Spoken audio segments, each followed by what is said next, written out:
Buenas noches. Queremos comenzar el año con un programa dedicado al análisis institucional de nuestro país en el recién finalizado 2019.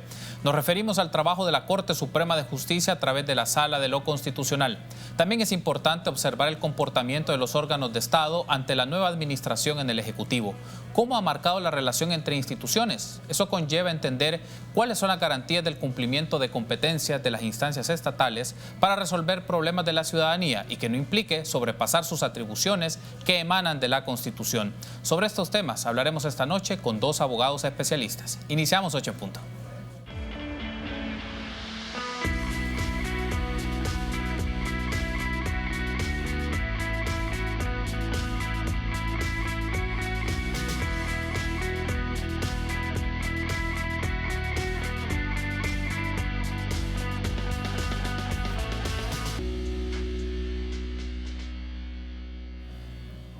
¿Qué tal? Muy buenas noches. Qué gusto que nos acompañen en una nueva emisión de 8 en punto, miércoles 1 de enero del año 2020. Deseando que haya pasado unas felices fiestas con sus amistades y con sus familiares. Por nuestra parte, iniciamos un año con las expectativas de analizar y llevarle a usted los mejores análisis a profundidad de los temas que marcan la realidad salvadoreña. Les saluda Carlos Monterrosa. En esta ocasión vamos a hacer un balance institucional del país en 2019. Vamos a hablar un poco del trabajo de la Corte Suprema de Justicia, la Sala de lo Constitucional y su referencia con los órganos de Estado.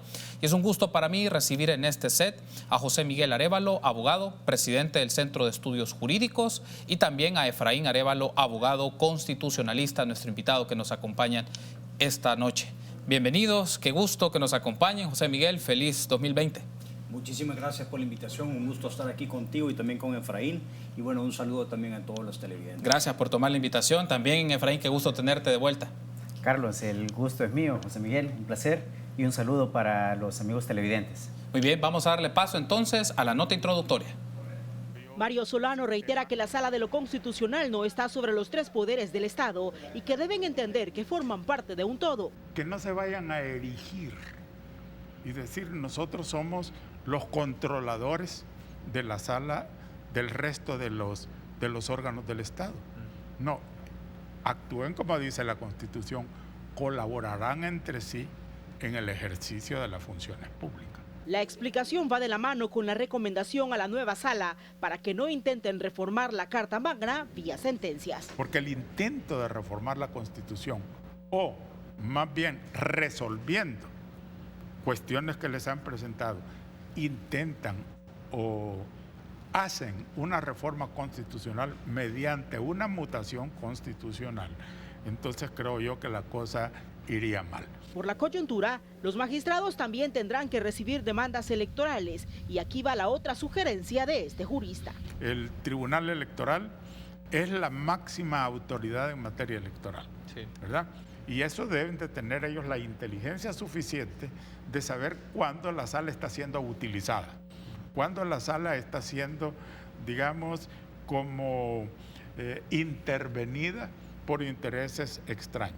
Mario Solano cree que no se puede culpar a la Asamblea de hacer prevalecer sus intereses políticos al momento de hacer estas elecciones. Estas son elecciones de carácter político y priva el criterio político. Por lo que queda esperar que los magistrados sean los que apliquen la ley en el marco de la Constitución. Muy bien, entonces agradecemos a Guadalupe Bonilla esa nota de archivo en el cual nos permite poner ciertos elementos en contexto de lo que vamos a discutir con nuestros invitados esta noche. Empiezo con una pregunta un poco más general, José Miguel, luego escucho a Efraín. ¿Cómo calificarías el año 2019 en materia de la relación entre los órganos del Estado? Pues yo creo que a grandes rasgos ha sido una relación bastante sana, sobre todo si nos queremos concentrar en la labor que ha estado desempeñando la Corte Suprema de Justicia. Vemos, por ejemplo, que se ha resuelto recientemente una primera controversia constitucional que se creó a partir del veto presidencial por razones de inconstitucionalidad de la reforma de Fosalud. Muchos medios empezaron a dar a conocer esta noticia como que era un choque entre poderes y colocaron palabras que yo creo que realmente no son las más adecuadas. Esto es una controversia constitucional. Está previsto así en el ordenamiento, en la Constitución de la República, dentro de todo proceso normal de formación de ley. Entonces vimos cómo hubo una reforma aprobada por la Asamblea Legislativa, que el presidente la vetó, luego la Asamblea superó ese veto Esto es lo que se empezó a ver ya incluso como una etapa más fuerte de esta supuesta confrontación institucional, que como yo reitero, no es tal, sino que es una controversia normal. Finalmente la sala ya ha resuelto, la sala le dio la razón al presidente de la República y hemos visto un acatamiento por parte de todas las instituciones. Creemos que esto es sano. Como Centro de Estudios Jurídicos nos hemos pronunciado al respecto, que esperamos que este mismo respeto a los fallos de la Sala de lo Constitucional se mantengan siempre, independientemente de quién favorezcan. En este caso favorecieron al presidente de la República, pero esperamos que en todo caso, si en el futuro hay otra controversia constitucional que está también por resolverse relativa al voto por rostro, vamos a ver a quién le da la razón la sala en este caso, pero indistintamente de a quién le dé la razón, el llamado es a que siempre se respete, tal como hemos visto que ha sucedido en este primer caso. Tu lectura entonces, Efraín, nos menciona a José Miguel que esta relación interorgánica, sobre todo respecto a las controversias, es algo de lo más usual por el sistema político que tenemos y las características que tenemos. ¿Cómo marca el año 2019 esta relación interórganos? Bueno, yo creo que dentro del marco de atribuciones y competencias que la Constitución le ha atribuido a la Sala de lo Constitucional, creo que uno puede observar que la Sala está comenzando a implementar, digámoslo así, aunque no propiamente lo haya reconocido expresamente, ha comenzado a implementar lo que en otras latitudes se conoce como el constitucionalismo dialógico. Este tipo de constitucionalismo consiste en que el Tribunal Constitucional debe esperar a que primero sean las instituciones que normalmente resuelvan sus desacuerdos y disputas, ¿verdad? Y solo hasta cuando ese tipo de instituciones no logre resolverlo de acuerdo con sus competencias, es hasta entonces donde entra en juego la Sala de lo Constitucional. Yo aquí quiero plantear un ligero desacuerdo con lo que planteaba el doctor Mario Solano acerca de que la Sala de lo Constitucional está en un mismo, digámoslo así, nivel institucional con respecto a los demás órganos estatales. Y esto es así porque, en primer lugar, las decisiones de la Sala de lo Constitucional son inapelables. Esto quiere decir que no hay ninguna autoridad aquí en El Salvador que pueda ejercer un control sobre las decisiones de la Sala. La Sala es quien tiene la última palabra y de eso se sigue que la Sala es quien ejerce el control sobre el resto de órganos estatales. La función de la Sala de lo Constitucional es velar porque cada institución, órgano estatal, cumpla sus competencias. Y como ya lo ha indicado José Miguel, el artículo 174 de la Constitución le confiere esa competencia a la Sala de lo Constitucional para dirimir las controversias que se susciten entre la Asamblea Legislativa y el órgano ejecutivo cuando el Ejecutivo veta por razones de inconstitucionalidad un proyecto de ley. Entonces, el presidente de la República, cuando veta, lo que hace es ejercer una competencia que explícitamente la Constitución le atribuye.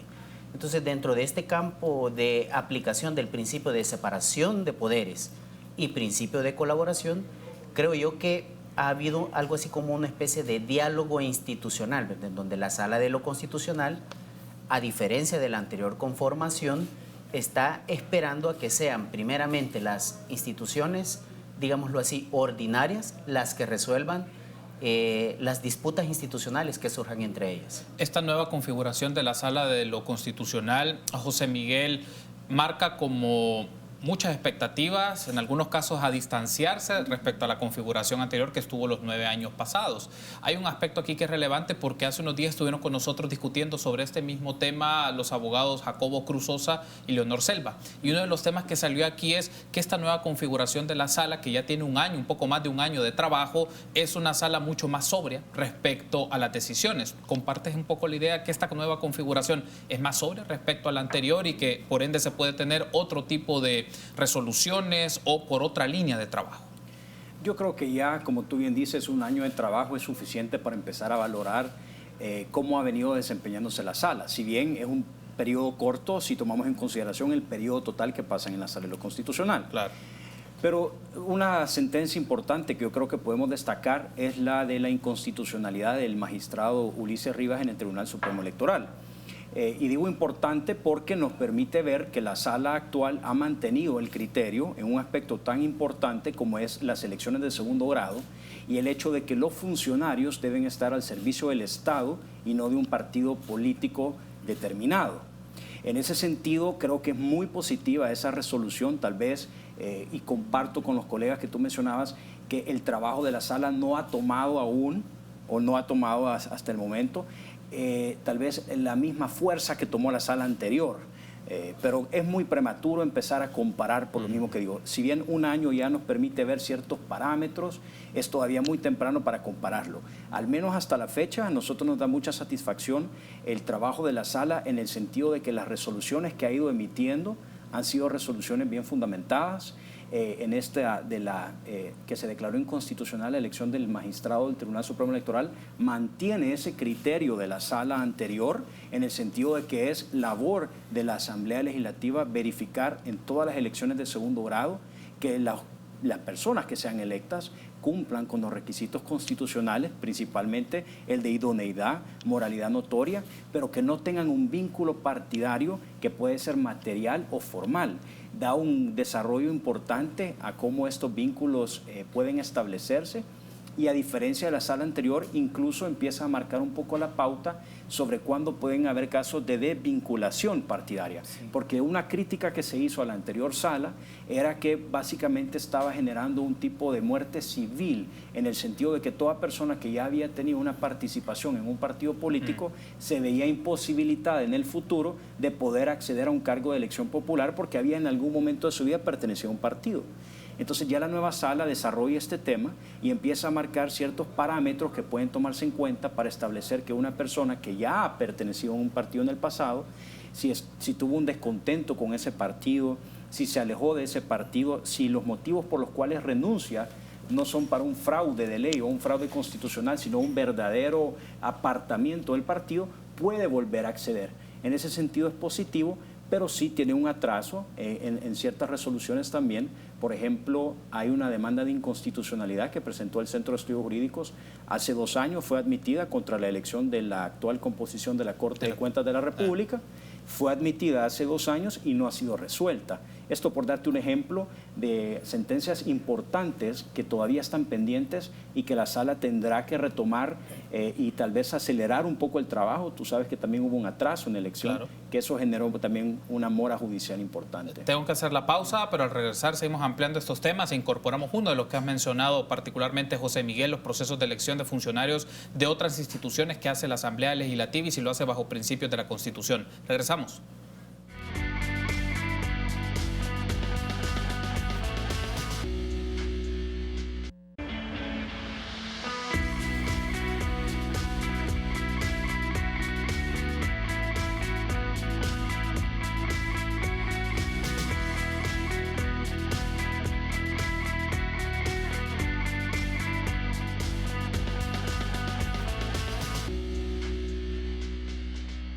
Una mención importante, si estás ahorrando, estás ganando. Por cada $150 que ahorres, participas en sorteos en efectivo y premios al instante por más de $60,000. Ahorra y gana con Banco Promérica. Gracias por seguir junto a nosotros en este su espacio de 8 en punto. Estamos este miércoles 1 de enero del año 2020 haciendo un balance institucional de El Salvador, particularmente en el trabajo de la Sala de lo Constitucional y su relación con otros órganos de Estado, Asamblea Legislativa y órgano ejecutivo. Para ello nos acompañan 2 abogados especialistas, José Miguel Arévalo, presidente del Centro de Estudios Jurídicos, y Efraín Arévalo, abogado constitucionalista. Ya vamos a retomar el hilo un poco de lo que dejó pendiente José Miguel sobre los procesos de elección de ciertos tipos de funcionarios, Efraín, que es uno de los temas que siempre genera debate a nivel institucional, pero no quiero pasar por alto eso, por la lectura. Cuando se hizo el proceso de elección de los magistrados, que actualmente magistrados y magistradas que están en la Sala de lo Constitucional, uno de los criterios que se mencionó en la Asamblea era que exista una diversidad de corrientes de pensamiento jurídico al momento de tomar decisiones. La pregunta es cómo esa variedad de corrientes ofrecen garantías para el cumplimiento de los derechos fundamentales y fortalecer un régimen democrático. Sí, lo que sucede es que esa exigencia que está en el artículo 186 de la Constitución, este artículo dice que en la Corte Suprema de Justicia deberán estar representadas las más relevantes corrientes del pensamiento jurídico. La Sala ha definido esta idea como sinónimo a pluralismo jurídico. El artículo parte de la premisa de que los magistrados que lleguen en general a la Corte Suprema de Justicia y en particular a la Sala de lo Constitucional no necesariamente deben pregonar la misma concepción del derecho. Esto quiere decir que en la sala, esto significa dos cosas. La primera es que teóricamente en la Sala de lo Constitucional podemos tener a un garantista, a un principialista, a un positivista, a un pospositivista, que miran el derecho, lo interpretan y lo aplican de distintas maneras. Entonces, el hecho de que existan diversas formas de interpretar o de ver el derecho garantiza un diálogo interno. Entonces, imagínate los problemas de aborto, por ejemplo. Un justnaturalista no los resolvería de la misma manera en que los podría resolver un positivista, porque son concepciones opuestas, incompatibles. Pero si la Constitución nos exige, prevé que existan diversas corrientes del pensamiento jurídico, la propia Constitución también parte de la premisa de que el justnaturalista y el positivista deben dialogar para encontrar los consensos y tomar decisiones.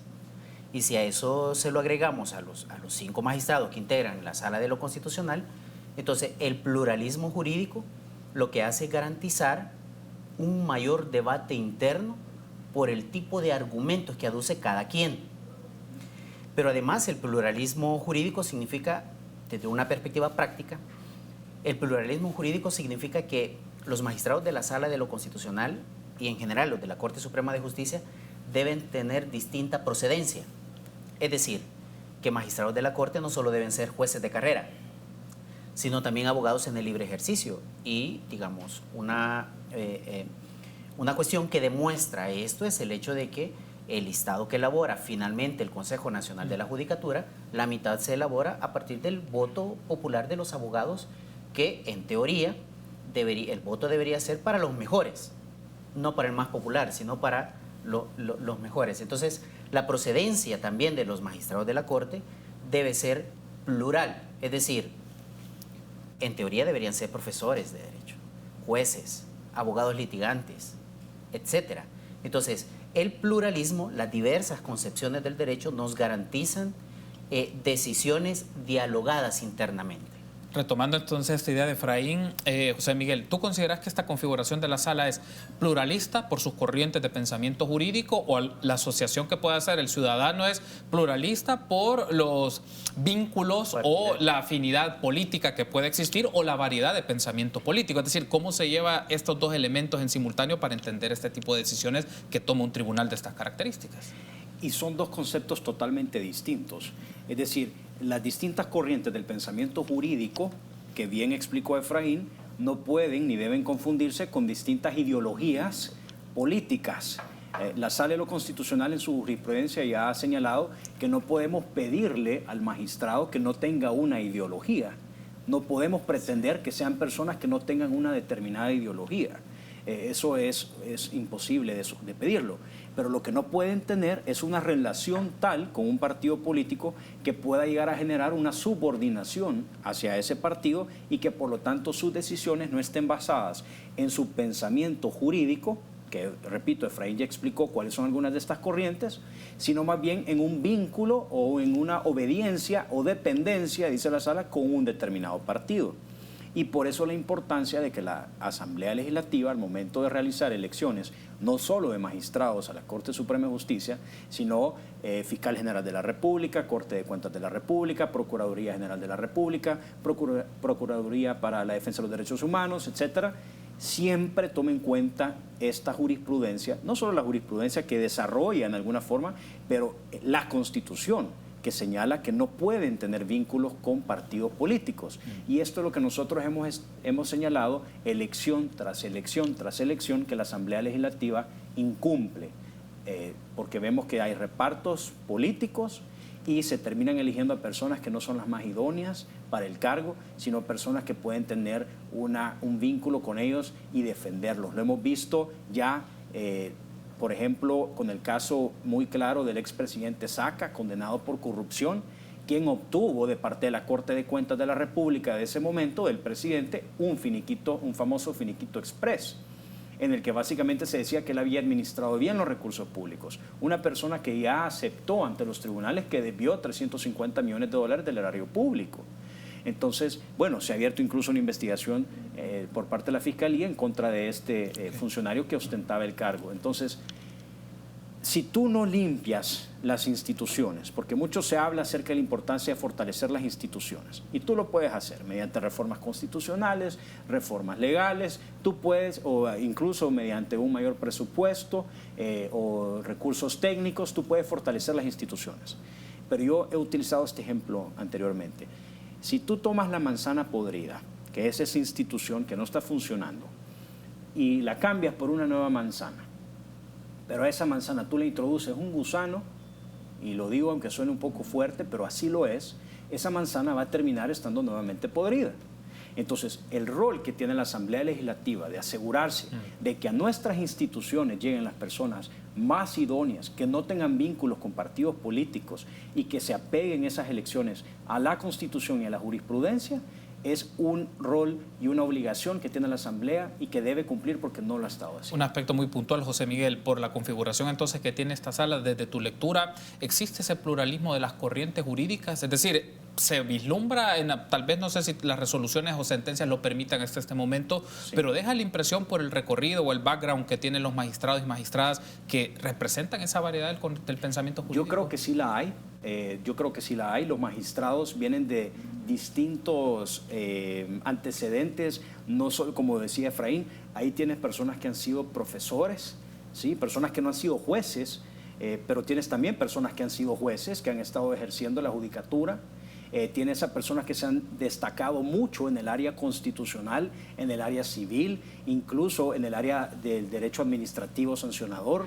Entonces, creo que tienes una conformación, y eso se nota también en las resoluciones, porque hemos visto ciertas resoluciones en las que tal vez los 5 están de acuerdo, pero siempre hay votos concurrentes. El voto concurrente significa un magistrado que apoya la resolución y da su voto, pero razona e introduce elementos distintos a los que se establecen en la propia sentencia. Esto lo que te permite establecer es que no tienen exactamente el mismo pensamiento, tal vez al final llegan a una misma resolución, pero es lo que decía Efraín, esa labor de diálogo y de colaboración en la que en los distintos puntos de vista se llega a un resultado en el cual pueden o no todos estar de acuerdo, pero finalmente es un resultado porque tiene al menos la mínima cantidad de votos que se requiere para que haya resolución, pero aún quienes acompañan emiten un voto concurrente en la que establecen parámetros o señalan ciertos aspectos del derecho que no se han señalado en la sentencia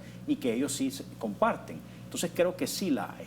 Tengo que hacer la pausa, pero al regresar ya hablemos un poco sobre el tema de resoluciones, sentencias y controversias y uno de los aspectos que pone en debate, la capacidad de respuesta de la Sala de lo Constitucional ante las demandas que hay de los ciudadanos que la presentan o en algunos casos las inconstitucionalidades o amparos, entre otros aspectos. Regresamos.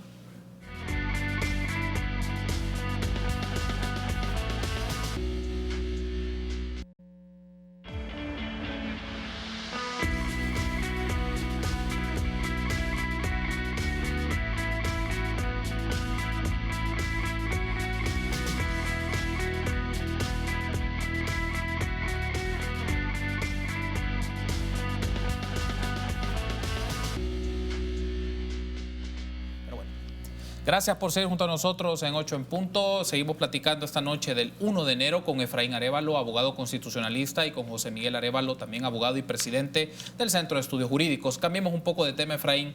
Otro de los aspectos que está en debate es la capacidad de respuesta que puede tener el Tribunal Constitucional ante las demandas que se presentan, amparos que llegan a dicha sala, y lo planteo de esta manera. ¿Qué aspectos hay que considerar en el análisis de esa capacidad de respuesta que puede tener la Sala de lo Constitucional ante la variedad de expedientes que puede tener? Solo pongo un dato. La última vez que estuvo con nosotros Aldo Cader, esto fue en noviembre del año pasado, mencionaba procesos totales en trámite para ese momento 1.378. De ese total, 326 eran habeas corpus, 797 amparos y 255 inconstitucionalidades. Sí, bueno, esto tiene que ver también con lo que hemos dicho ya, hemos mencionado ya sobre las diversas corrientes del pensamiento jurídico.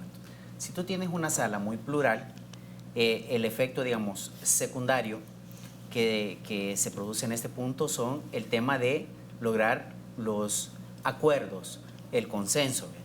En el caso de las inconstitucionalidades y en el caso de las controversias, esto es un poco más complicado porque según la Ley Orgánica Judicial, las inconstitucionalidades y las controversias se resuelven a través de 4 votos de 5, mientras que los amparos y los habeas corpus se resuelven con 3 votos.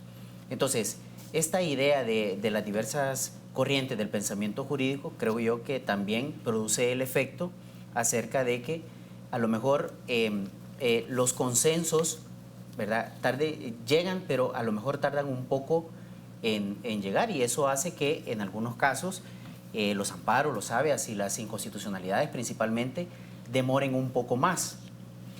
Sí he notado en el caso de la controversia 1-2019, es la segunda controversia que resuelve esta conformación de la sala. La primera fue la 1-2018, que fue la de la UIF. Sí, la reforma, la ley orgánica de la Fiscalía.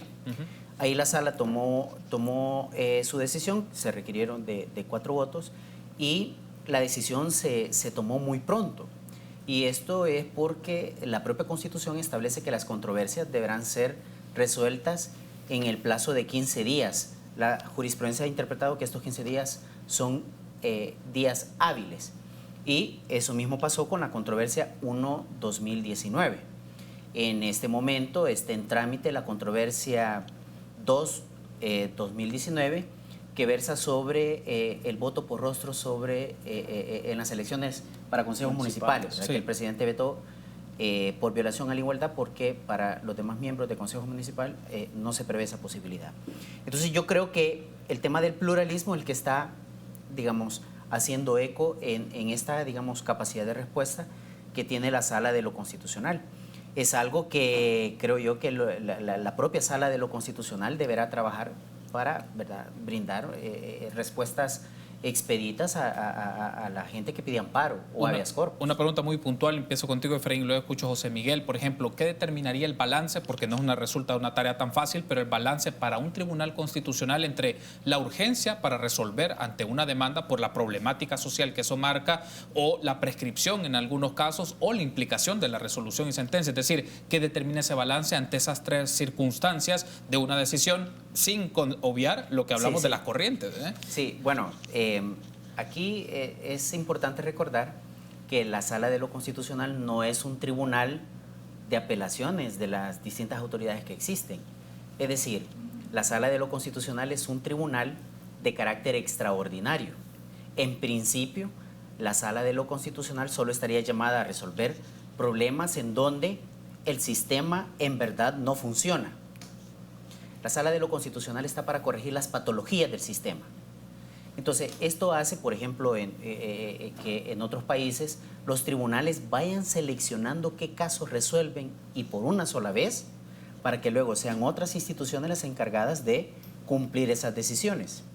Es decir, nosotros, yo creo que el año pasado, el antepasado, conversábamos con algunos compañeros en la Sala de lo Constitucional que la propia sala a lo mejor se ha convertido en un tribunal de apelaciones en materia tributaria, porque los casos tributarios en la Sala de lo Constitucional son impresionantes. Entonces, la Sala de lo Constitucional debe valorar por lo menos dos cosas.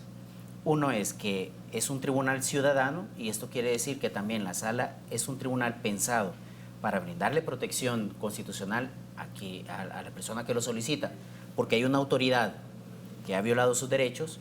Y el segundo aspecto que se debe valorar es que la Sala de lo Constitucional es un tribunal extraordinario, que solo debe intervenir cuando las autoridades, digamos, ordinarias han fallado en su cometido. Ahora, en función entonces de esta idea de Efraín, José Miguel, parece ser, interpreto, tú me dirás si coincides o no, que la Sala de lo Constitucional, en lugar de ser vista como una instancia extraordinaria, está vista como una instancia como ordinaria, muy usual, en donde las ideas principales o controversias principales y demandas llegan a ese tribunal, pero eso puede marcar un poco la sobrecarga que también puede tener de expedientes. Puede ser una razón lógica o válida para entender también por qué opera o trabaja como trabaja la actual sala.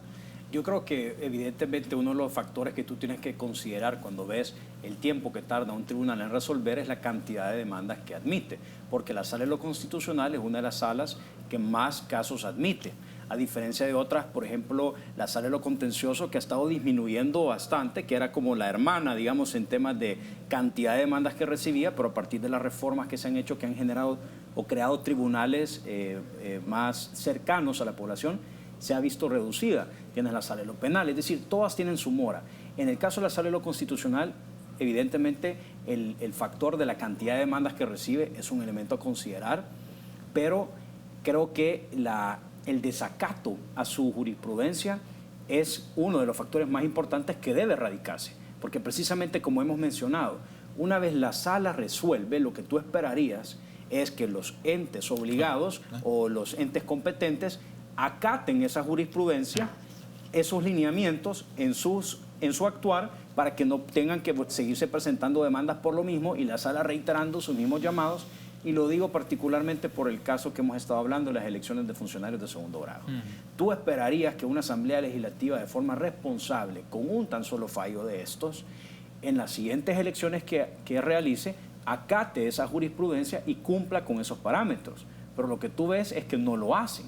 Entonces, finalmente, todos los ciudadanos tenemos el derecho de poder acudir a la sala y presentar una demanda de inconstitucionalidad por cada elección de segundo grado que realiza la asamblea. Entonces, es más que todo como ese incumplimiento reiterado por parte de las autoridades. Tienes también otro tema a valorar, que es el tema de las resoluciones de seguimiento a la sala, que fue algo muy importante que también desarrolló de forma importante la sala anterior y que la nueva también ha estado dando seguimiento. Por ejemplo, en el tema de la ley de la reconciliación nacional, que se ha ido dando prórrogas que han sido plazos improrrogables, que ya no se han terminado siendo improrrogables, porque sigue la sala dando nuevas prórrogas ante el incumplimiento de la Asamblea Legislativa de aprobar la ley en el plazo fijado. Esto lo vamos a ver en febrero de 2020, vence la nueva prórroga, va a ser uno de los temas con los que vamos a empezar ya el siguiente mes, viendo qué ha pasado si la Asamblea cumple con ese plazo y aprueba una ley que cumpla además con el fallo de la sala que establece cuáles son esos parámetros que debe reunir la ley. Tengo un par de minutos antes de irme a la pausa, José Miguel, pero mencionabas un tema que justamente quería consultarles y en el siguiente bloque le pregunté a Efraín y su reacción sobre esto. ¿Por qué resulta importante que esta nueva configuración o esta nueva sala de lo constitucional deba continuar con esa dinámica de las audiencias de seguimiento por sentencias formuladas? Por ejemplo, uno de los temas, ya lo mencionabas tú, pero pongo dos ejemplos más. Los pacientes renales que piden que sus medicamentos los pueda tener el sector salud y el hacinamiento carcelario, que fue otro de los temas que venían de una resolución. Entonces, ¿por qué es importante que esta sala mantenga esa dinámica de las audiencias de seguimiento? Hay algo bien importante que tiene la sala, y es que la sala puede hacer cumplir lo ejecutado. Es decir, no solo tiene la facultad de juzgar, sino que esa facultad de juzgar va aparejada de este apellido que dice y hacer cumplir lo juzgado. Entonces, si la sala únicamente se quedara en emitiendo resoluciones, vemos que hay muchos actores políticos o estatales que no les gustan los fallos de la sala y no le quieren dar cumplimiento. Entonces la sala tiene esa facultad de verificar que se dé cumplimiento a los fallos que ha tenido. Lo vamos a ver también, además del caso que ya mencionamos, en el tema del CITRAMS. La sala dio un plazo de 1 año para que la Asamblea Legislativa, dijo la sala, esto debió haber sido una concesión, no se puede tomar una vía de uso público y dársela exclusivamente a un privado sin que pase por un proceso de concesión. Y le ha dado un plazo de 1 año a la Asamblea Legislativa desde que emitió la resolución, que si no me equivoco vencerá en junio de este año, para que la Asamblea pueda, después de un proceso de adjudicación, dar en licitación ese tramo. De lo contrario, habrá que retirar esos separadores. Es un tema al que seguramente la sala le estará dando seguimiento este año. Y otro que puedo también mencionar, que fue a raíz de un amparo en el que la sala reconoció que hay un tema grave de desplazamiento forzado en el país y que este desplazamiento se da por grupos delincuenciales y que hay muchas personas que han tenido que abandonar el lugar donde vivían a raíz de las amenazas de estos grupos, que giró varios lineamientos hacia el Ministerio de Justicia y Seguridad Pública y hacia varias instituciones. Hemos visto ya que la Asamblea aprobó unas reformas al Código Penal, porque antes no estaba tipificado como delito el desplazamiento por particulares. Este es un delito que tú veías, por ejemplo, en la guerra, el desplazamiento cometido por militares o por agentes de autoridad, pero no teníamos tipificado en nuestro Código Penal el desplazamiento por particulares. Entonces eso ya se incorporó en el Código Penal como un delito. Y, digamos, en alguna medida, gracias a esa sentencia, a esa resolución de amparo de la Sala. Tengo que hacer una pausa y en el último bloque seguimos abordando estos temas. Regresamos.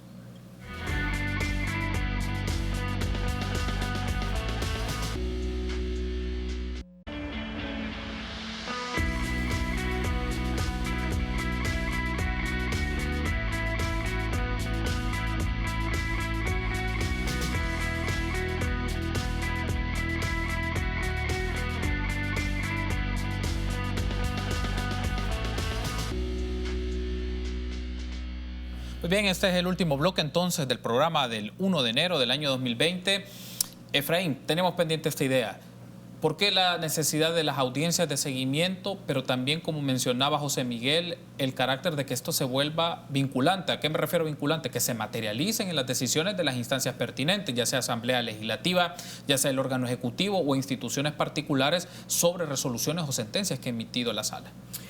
Bueno, en primer lugar, la principal interesada en velar porque sus decisiones se cumplan es la Sala de lo Constitucional. Creo que aquí el elemento clave es el elemento autoridad. Reparemos en que la mayoría de las decisiones, si no es que todas las decisiones que ha emitido esta Sala de lo Constitucional, son en cumplimiento o en seguimiento a sentencias emitidas por la Sala anterior.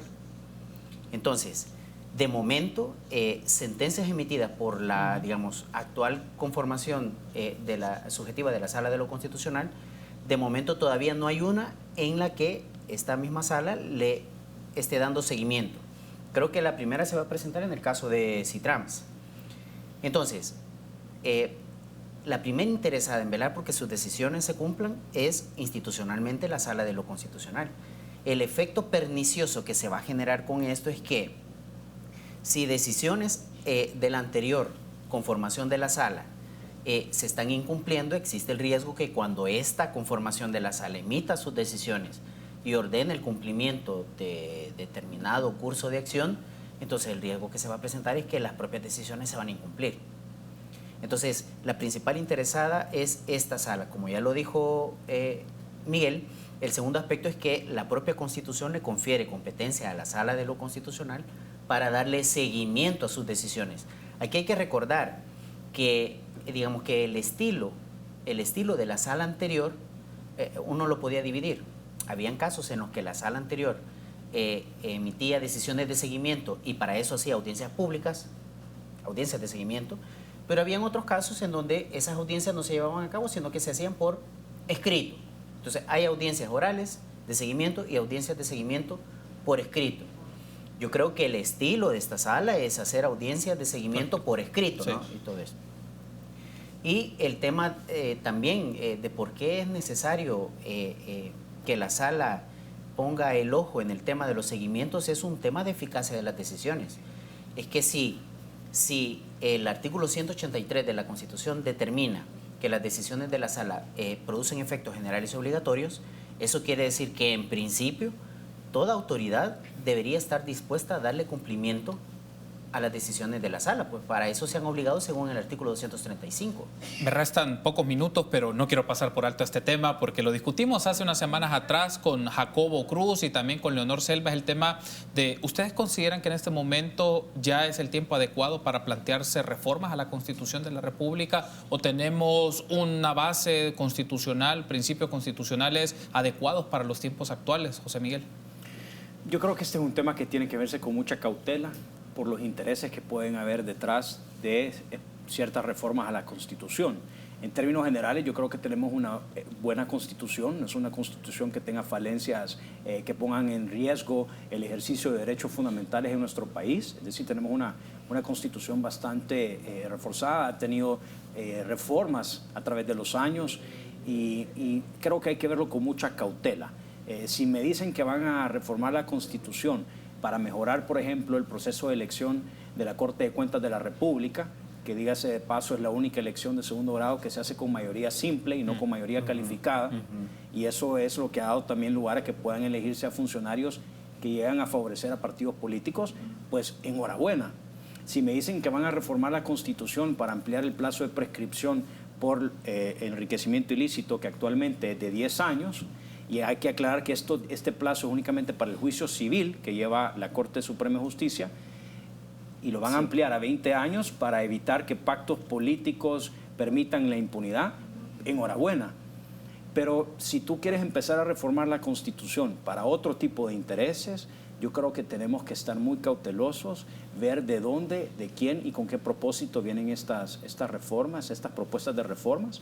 Hay una propuesta que quedó ahí congelada. Si tú recuerdas, la Asamblea aprobó una reforma para que las elecciones de diputados y consejos municipales fueran cada 5 años y no cada 3, pero luego la Sala lo declaró inconstitucional porque no se había sometido a consulta durante el proceso de elección. Sí. Yo creo que esta podría ser una reforma también positiva para el país, porque el país está estancado todo el tiempo en elecciones, esto genera desgaste, y estos son un tipo de reformas que vale la pena discutir. Cierro contigo, Efraín. Desde tu perspectiva, ¿hay condiciones para hacer reformas constitucionales o plantearse también los debates de las cláusulas pétreas, o las cosas se pueden mantener tal cual están? Creo que podemos seguir conservando la Constitución tal cual está. Cuando un Estado se da una Constitución, lo hace con una vocación de permanencia. Siempre que una Constitución se emite es para que perdure el mayor tiempo posible. Pero como puede llegar a suceder el caso en que el texto de la Constitución necesite adaptarse a ciertas circunstancias, la teoría de la Constitución ha desarrollado 2 formas en cómo podemos adaptar la Constitución a las nuevas circunstancias, que es lo que creo yo que muchas personas pasan por alto. Y lo primero es la posibilidad de modificar el texto por la vía de la reforma constitucional. Y la segunda es también que supone un cambio constitucional, pero ya no es formal, es decir, ya no modificamos el texto, sino el contenido, y eso lo hace la Sala de lo Constitucional. Es decir, que aquí en El Salvador, si nosotros creemos que hay muchas disposiciones que todavía no les hemos estado, digamos, sacando el jugo, entonces esos temas pueden ser resueltos por la Sala de lo Constitucional. Entonces, la función de recordemos que la Constitución está redactada de una forma muy lapidaria, muy abierta. Entonces, esa apertura que tienen las disposiciones constitucionales es intencional, es deliberada. Entonces, para que la Sala de lo Constitucional la vaya adaptando. Y el tema de las cláusulas pétreas, lo que te quería decir. El artículo 248 establece cláusulas pétreas. Las cláusulas pétreas son artículos de la Constitución que no se pueden reformar. La Sala tiene una sentencia, la 7/2012, en donde ha dicho que excepcionalmente las cláusulas pétreas sí se pueden reformar, pero es bajo la premisa que ya José Miguel ha dejado entrever. Las cláusulas pétreas se pueden reformar siempre y cuando sea para mejorar el contenido protegido por las cláusulas, no para desmejorarlas. Aquí, por ejemplo, no podemos reformar la Constitución para establecer pena de muerte, porque eso implicaría una regresión. Quiero darles las gracias por haberme acompañado, Efraín, José Miguel. Ha sido un gusto que nos acompañaran en el primer programa del año 2020, y la invitación está hecha para que en este año sigamos debatiendo los temas jurídicos institucionales. Gracias por haber estado con nosotros. Gracias a ti, Carlos, por la invitación. Muy amable, gracias por habernos acompañado. Y a ustedes, amigos, será hasta mañana, 8 en punto. Buenas noches.